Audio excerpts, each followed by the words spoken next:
Recordemos que el presupuesto de Medellín para el año 2023, que se hizo por decreto, está alrededor de 7.6 billones de pesos, más o menos redondeado, y hoy, a pesar de la reducción de los 330 millones de pesos, está en 8.1 billones de pesos, es decir, tenemos 500 mil millones de pesos adicionales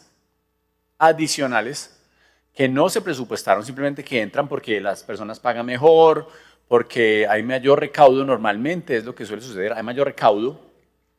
Esos son recursos que la Secretaría de Hacienda no tiene que pasar por el Consejo de Medellín a pedir aprobación de qué hace con ellos. Es autónoma en definir que va una plata de acá para acá, son recursos adicionales. Y los traslados son, la alcaldía hace lo que sea, pero estos son 500.000 adicionales a los que podría hacer traslados. Entonces le hicimos una propuesta muy concreta para que a través de traslados presupuestales pudiera cubrir el plan que tanto hablan. Es que la alcaldía de Medellín habla de la matrícula cero con todo el orgullo y financiamos la matrícula cero. Nos dicen que en el primer semestre no hubo matrícula cero porque no está reglamentada. Y ahora pues cuando ya sí hay, ya no hay plata, lo cual es bastante paradójico. Pero reitero, plata hay porque muchos de los programas y proyectos que no tenían un solo peso a principio de año, que no eran importantes porque uno presupuesta lo que es importante, pero a eso les metieron algunos, y lo hemos visto, decenas de miles de millones de pesos adicionales, o reitero, programas que estaban en cero ya tenían 15 o 20 mil millones de pesos después de unos meses, y resulta que a matrícula cero, con la que sacan tanto pecho, no hay plata para matrícula cero. Entonces habíamos hecho esa propuesta, se la enviamos y la publicamos, y se la enviamos al secretario de Hacienda, y ojalá dentro de los debates nos pudieran explicar qué pasa con los traslados presupuestales. ¿Por qué no hay plata a través de los traslados presupuestales para uno de los proyectos más importantes de la alcaldía de Medellín? ¿Por qué ponen a los rectores a sufrir, a los estudiantes a sufrir, a los docentes a sufrir? Porque la alcaldía de Medellín se gasta la plata en lo que le da la gana y no en los temas que deben ser prioritarios para la ciudad. Es una respuesta que todavía estamos esperando y aún ojalá, para no tener que hacer este debate, podamos ser sensatos e ir a los traslados presupuestales. Reitero, plata que es básicamente una firma del alcalde y una firma del secretario de Hacienda para decir que este programa que tiene 100 pesos, yo le doy 150, son 50 adicionales porque puedo hacerlo y porque tengo la plata para ello. Quedamos con esa inquietud y ojalá se pueda profundizar y reitero dentro del debate de socialización entraremos con mucha profundidad al respecto de cuáles podrían ser esos programas, esas propuestas, esos proyectos que deben ser refinanciados. Reitero, estamos en 8.1 billones de pesos hoy, a pesar de la reducción de 330 mil millones de pesos. Ya está efectiva esa reducción. Es decir, hay 600 mil, 500, 600 mil millones de pesos adicionales que a programas que no tenían un solo peso se le han entregado y no se lo entregaron a matrícula cero. Yo vuelvo, siempre pongo el símil, es una familia que dice que tiene tanta plata para la educación de los hijos, tanta plata para el mercado mensual, este es su presupuesto, y después aparece que toda la plata adicional se la va a gastar en rumbas del fin de semana del papá. Y cuando uno le dice, ¿dónde está la plata? Dijo, no, las rumbas del fin de semana déjemelas ahí, consiga plata para el mercado y para el colegio. Plata mal manejada, a los padres de familia, en este caso el gobierno, que maneja mal la plata de los ciudadanos, que somos sus hijos, no se les debe dar un peso más si no organizan primero su casa internamente. ¿Dónde está, reitero, la plata del mercado, de la educación de los hijos? Porque hay que darle plata para el tarago, que se les puede mostrar el derroche de una gran cantidad de programas innecesarios que tiene el gobierno local. Yo quería hacer una pregunta a Sapienza que me parece supremamente interesante, porque con este tema de la matrícula cero, el artículo, más bien, el proyecto que aquí se aprobó, que es el proyecto de acuerdo 55, hablaba de líneas de acceso y permanencia en la educación postsecundaria, la matrícula cero siendo una, seguramente la más importante de todas ellas. De la matrícula cero, y decía, tenía como 3 ítems, las líneas de acceso y permanencia en la educación postsecundaria. Tenía 3 líneas. 1, matrícula cero. 2, línea becas futuro para acceso, y ya hablaremos. Y 3, línea de créditos condonables.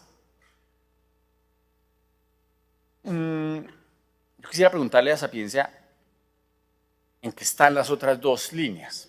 Yo personalmente me opuse a que hubiera línea becas futuros para la educación, para el trabajo y el desarrollo humano. ¿Por qué? Porque me daba mucho susto que la plata de los ciudadanos de Medellín terminara a través de becas futuro en una cantidad de universidades, ¿cómo se llama? Universidades de garaje, que son muchas veces una cantidad de entidades que son bastante multimillonarias, de hecho muchos asociados a inclusive exconcejales de Medellín, solo para poner un ejemplo, que reciben muchísima plata a través de las becas, y si los recursos públicos iban a terminar en este tipo de entidades, que entre otras no tienen ningún tipo de, llamémoslo, supervisión o garantía de calidad, especialmente del Ministerio de Educación, porque entre otras son supervisadas por el Ministerio de Trabajo.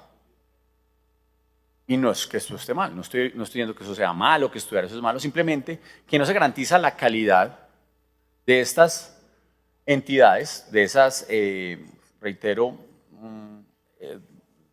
los TDH, técnicos laborales para la educación, para el trabajo y el desarrollo humano, solo para poner un ejemplo. Y yo quisiera saber si ha habido plata para esas otras dos líneas, porque estamos viendo matrícula cero, pero quiero ver si para las otras dos líneas de las becas futuro y los créditos condonables ha habido plata este año, porque me parecería bastante paradójico que el programa más importante, que es el de matrícula cero, no tuviera financiación, pero si hubiera plata para becas para terceros o para créditos para terceros. Eso sí sería raro. Quisiera entonces preguntarle, porque no sé si está dentro de esa misma reglamentación, cuánto cuestan esas dos líneas adicionales, porque reitero, nos mostraron la lupa específica para la matrícula cero, pero no nos mostraron qué está pasando con las líneas becas futuro para el acceso a técnica profesional, tecnología profesional, talento especializado, técnicos laborales para la educación, para el trabajo y el desarrollo humano, y posgrados maestros. Esas son líneas becas futuro. Reitero, no nos la muestran. Entonces quisiera ver en qué estado se encuentran, cuánta plata se aforó para este año, cuánta plata se ha gastado efectivamente. Y para la otra línea, que es la línea de créditos condonables para técnica profesional, tecnología y profesional en las IES privadas con sede en el municipio de Medellín, posgrados nacionales expandiendo fronteras educativas y posgrados en el exterior en las AMUNDOS. Porque sí me parecería interesante conocer si recursos para esos otros, llamemos ítems, otras líneas diferentes a la matrícula cero se han aforado, si se han peleado, si se han tenido aumentos, por ejemplo, porque no sabemos. Como eso lo meten en una bolsa que se llama línea de, no sé, línea de acceso y permanencia, el programa línea de acceso y permanencia, ahí pues puede haber de ahí para abajo lo que quiera. Quisiéramos entonces a Sapienza preguntarle eso, me parecería muy interesante traerlo al debate, porque, insisto, solo tomaron la lupa con la matrícula cero, pero hay que, digamos, hay que ampliar ese zoom para ver cómo es todo esas líneas de acceso y permanencia en la educación postsecundaria. Quisiéramos tener respuestas para ello, creo que será importante para el debate que se viene. Y retomo el tema anterior, qué bueno que nos pudieran profundizar y que la Secretaría de Hacienda nos mostrara cómo han sido los traslados presupuestales, qué programas que no tenían, eso ya es un tema aparte para todo el debate en general que hemos venido dando.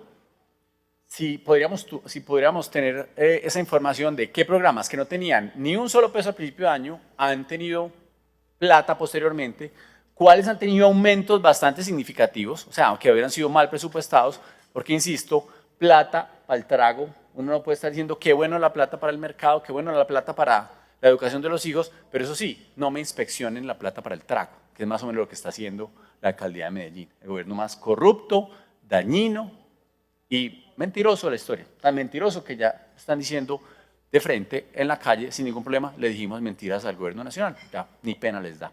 Como se sienten intocables, como en los órganos de control están todos los amigotes que tienen fichas políticas en todos, pues seguramente dirán, digamos lo que sea, hagamos lo que sea. Entonces sería muy importante, reitero, si pues hoy Sapienza nos pudiera dar unas luces al respecto sobre qué pasa con las otras dos líneas de crédito o becas, y posteriormente la Secretaría de Hacienda que nos diga qué pasa con los trabajos presupuestales, dónde están esos 8.1 billones de pesos, en qué programas adicionales y cómo se priorizaron.